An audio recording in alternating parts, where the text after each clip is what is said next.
Mishcon Academy Digital Sessions.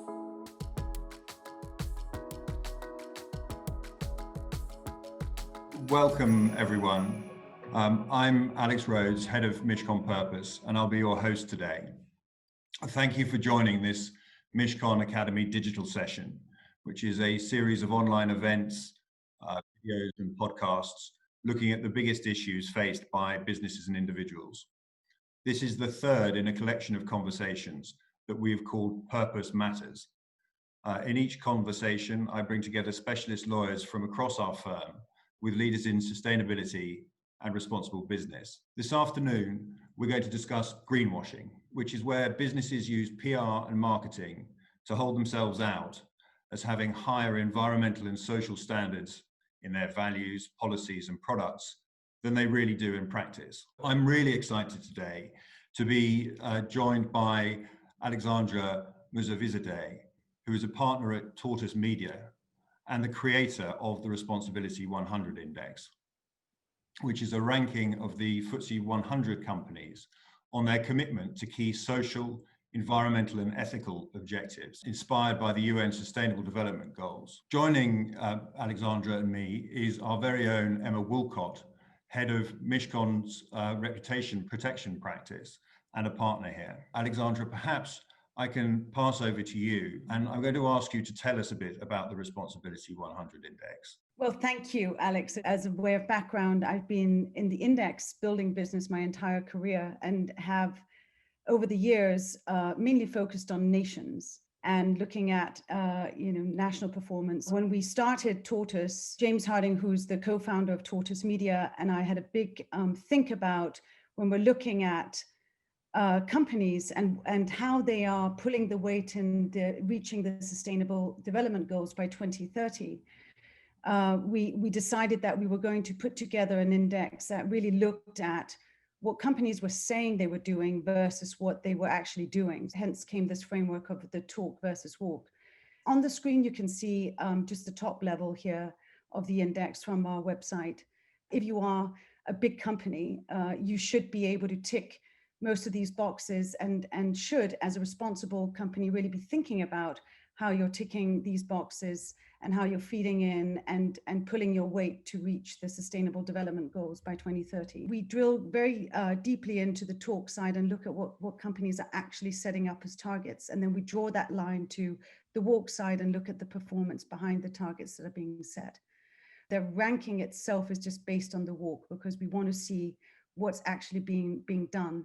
And this is to actually leave room for a third pillar, which is about the run, which is about the impact and how much do we think is going to impact and affect what we all need to be focusing on, which is reaching this Sustainable Development Goals by 2030. And what we're trying to encourage with this index is a race up the ranks, as with any index, create some behavioral change through viewing this in the starkness of what an index does with a ranking from 1 to 100, and looking at how we can encourage and inspire the companies that don't do much or feel that they should be doing much on this agenda, and trying to push companies to start setting some targets and starting that journey. What is it about these factors, these sort of ESG factors, these responsible business factors in particular, that make companies' reputations so sensitive? ESG factors are enormously wide-ranging, but ultimately they all point to a company's culture and the way that it chooses to behave. So whether you're looking at how a business contributes to climate change, or how it fosters diversity and gender equality, or how it deals with remuneration and tax and the risks around corruption and bribery, these factors ultimately all come down to choice. And it's clear that the public and the media, and indeed investors, employers, employees, regulators, they're increasingly focused on the onus being put on companies choosing to be good corporate citizens and doing the right thing. And it's clear that COVID has only accelerated that movement. The global health pandemic has put into sharp focus the health of the natural world and the fragility of our engagement with it. So big businesses with big profits are being called upon to put their money where their mouth is and to make real change. This charge of greenwashing is so dangerous and so pernicious because to pick up on what's current and in vogue now, and to promote yourself as being very conscious and sustainable and socially aware, but not to follow through and to actually walk the talk. It really goes to the heart of the integrity of a business, and it undermines the trust that people feel they can have in management. The public and shareholders and investors just don't want to hear that anything is outside the control of a business, that particularly when that business is associated with a crisis situation. And so the only way to manage that risk is to be really disciplined about horizon scanning, to be looking across the entire business regularly, inside and out, and to be identifying and diffusing the underlying risks. Alexandra, I wanted to come across to you with this, particularly around ESG ratings. We've heard throughout the pandemic about ESG funds outperforming their competitors, and the fact that investors are focusing now on ESG criteria in deciding how to allocate capital. But there isn't really any standardization between the ratings agencies. How do you see these metrics developing? All of the platforms, MSCI, FTSE Russell, Arabesque, Sustainalytics, and ours, we have the differing frameworks. At the core, probably quite similar, but in terms of what indicators we use, there's all kinds of things at the fringes that mean that in some indices you're going to do well and in some you're not. It seems that we are sort of moving towards a common ground. There's still some things on the margins that differ, and I think over the years we'll probably see that there's going to be someone who's going to adopt and take the lead on that. I know it's frustrating for companies to have to jump through the hoops of responding to these many surveys and to these many data sets, but I do think it's very important task. You can see for every cycle there is, companies are getting better at reporting, at getting better at surfacing the data, at getting, understanding that there is sort of a common denominator out there now on climate and equality, etc., which wasn't there 5 years ago, in my mind. Emma, if I come across to you, we all will have seen the coverage relating to the UK online fashion retailer Boohoo this year. Boohoo was rated in the top 29%, tying in the point we were just discussing with Alexandra, of its fashion peers for ESG. So it had a very high ESG rating as a company before allegations of modern slavery in its factories came out in July this year in Leicester. That led within a week to its share price nearly being cut in half. And what I wanted to ask you was whether we can use this perhaps as a way of putting monetary value on reputation, and to ask you whether that's the wrong way of looking at it. I think it's exactly the right way to look at it, because even if the share price falls and then bounces back, reputational crises leave a really lasting legacy. The internet has a very long memory, and to my mind, reputation and trust are everything when it comes not just to share price, but also to client engagement and associations and employee retention and satisfaction, and of course to investor confidence. But Boohoo is an example, I think, of the need to continually challenge yourself as a business and not just rely on one marker or one rating or one accolade or one award as a signaler of success. I imagine that Boohoo scored quite highly because it was manufacturing in the UK. The businesses that are most resilient to reputational risk are those that have established procedures in place to regularly audit the known and the unknown, and to address them. In terms of the behaviour change that you're seeing or not seeing, Alexandra, how are companies approaching that?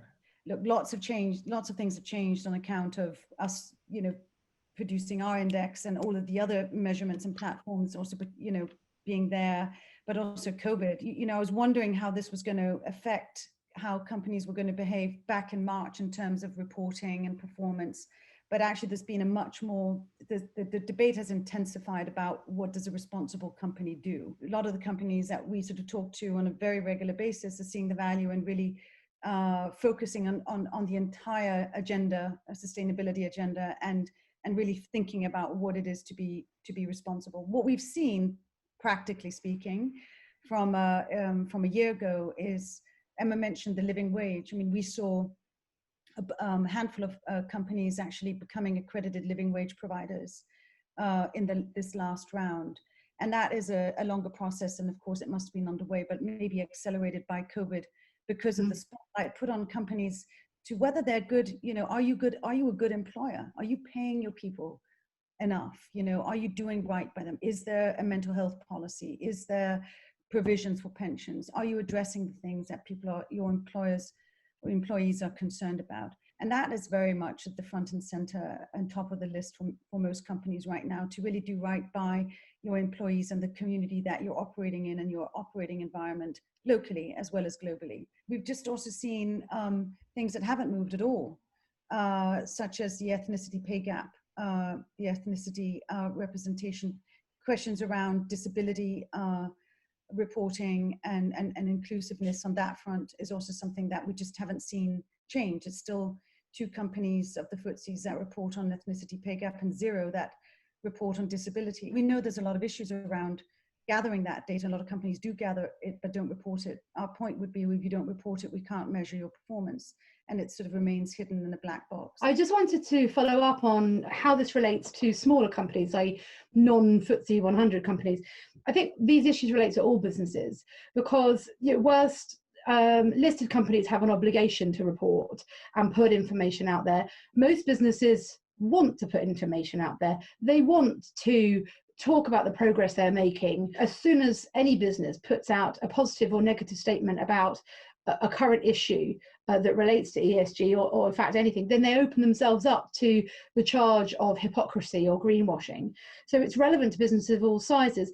And I think that journalists are really interested in this, and the media and society is interested, and they will follow progress. So when Alexandra was talking about tracking change, this indices is quite young in its development, but when people set ambitions and set targets, you can bet that industry focused journalists will look at who's faring best and how they're moving the dial. I think often comms teams and PR strategy and the other advisors are very keen to join a conversation, talk about what's topical, jump on a bandwagon.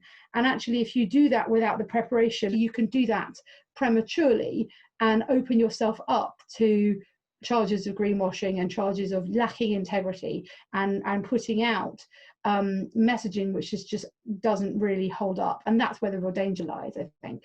Alexandra, I just wondered from the way you're tackling that on the index, whether you had a view. But I think, there are people out there that are supporting people like us in trying to, make sure what targets are solid or not. And there's something called the science-based targets. Those are targets that we actually give extra weight in our index because those have been vetted.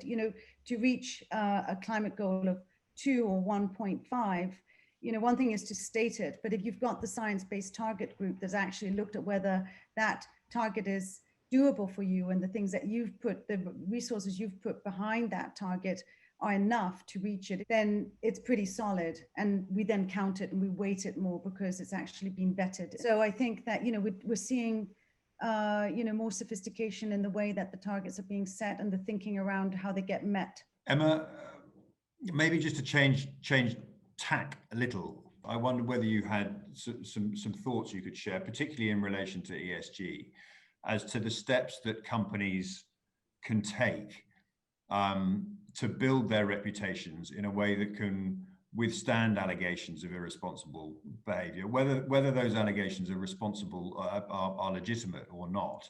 To me, it's all about planning, but also about authenticity. It's a lot easier to speak credibly and to have the answers to your fingertips in a crisis situation or when a journalist asks questions if these matters are in the pipeline and they are being dealt with.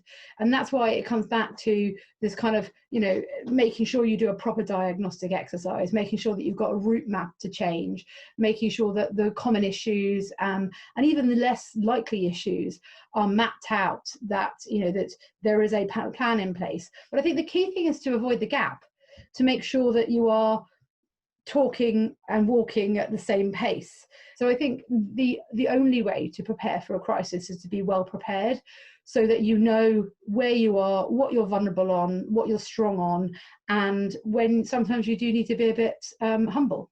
So the best preparation is to do it properly. Yeah, no shortcuts. Or an answer if you have. Or an answer if you have. Okay. So look, we've chewed through our time. I think I'll just draw it to a close and say, Alexandra and Emma, thank you very, very much. I think you've given us all a great deal to think about. And thank you all for joining us. The Mishcon Academy Digital Sessions. To access advice for businesses that is regularly updated, please visit mishcon.com.